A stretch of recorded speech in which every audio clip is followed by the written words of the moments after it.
স্ত্রী to release হয়ে গেছে, মুভিটাকে দেখলাম, কেমন হয়েছে জানাবো এই ভিডিওর মধ্যে। স্ত্রী টুর কথা বলতে গেলে প্রথমে বলতে হয় এই মুভির মূল কাহিনী। কাহিনীটি হলো স্ত্রী মুভিটা যেখান থেকে শেষ হয়েছে, স্ত্রী টু মুভিটা সেখান দিয়ে শুরু হয়েছে। কাহিনীর মধ্যে অ্যাড হয়েছে সারকাটা, যাকে আমরা ট্রেলারের মধ্যেও দেখেছি। স্ত্রী চলে যাবে, তারপর সারকাটা আসবে এবং এই সারকাটা গ্রামের যে সকল মেয়েগুলো রয়েছে সবাইকে এক এক করে গায়েব করতে থাকবে এবং তার হাত থেকে কিভাবে বাঁচায়, পুরো গ্রামকে কিভাবে বাঁচাবে এই সারকাটার হাত থেকে, এই হলো মুভির মূল কাহিনী।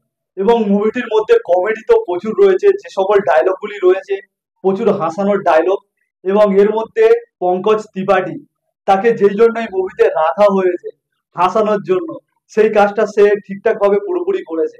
এবং রাজকুমারের যে সকল ডায়লগ গুলো রয়েছে শুনলেই হাসি পাবে। আমরা ট্রেলারের মধ্যেও তার কিছু ডায়লগ শুনেছি এবং মুভির মধ্যে যে সকল ডায়লগ গুলি রয়েছে একদম পুরো হাসানোর মতো। এবং এই মুভির মধ্যে আমরা শ্রদ্ধা কাপুরের যে পরিচয়টা মানে আমরা পাচ্ছিলাম না, আসলে শ্রদ্ধা কাপুর কে, সবকিছু এই পরিচয় এই মুভির মধ্যে আমরা দেখতে পাবো যে শ্রদ্ধা কাপুর আসলে কে।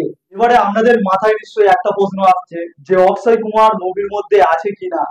হ্যাঁ, আমি বলবো অবশ্যই অক্ষয় কুমার মুভির মধ্যে রয়েছে, কিন্তু কোন জায়গাটায় রয়েছে আমি বলবো না, সেটা মুভি দেখলে আপনারা অবশ্যই জানতে পারবেন। এবং দুটো ক্যারেক্টার, বরুণ এবং তামান্না, হ্যাঁ এরা দুজনও মুভির মধ্যে রয়েছে এবং তাদেরও একটা ইম্পর্টেন্ট পার্ট রয়েছে। সত্যি মুভিটা যেরকম করেছে একটি অসাধারণ মুভি এবং ফ্যামিলি এবং ফ্রেন্ডলি মুভি, সবার সঙ্গে আপনি এই মুভিটা দেখতে পারবেন। এবং এই মুভির রেটিং হিসাবে আমি 10-এর মধ্যে দেবো 8.5। তো আজকের ভিডিও এখানে শেষ করলাম। ভিডিওটি ভালো লাগলে অবশ্যই একটি লাইক করে দেবেন আর এরকম মুভি সম্পর্কে জানতে হলে আমার চ্যানেলটাকে সাবস্ক্রাইব করে রাখবেন।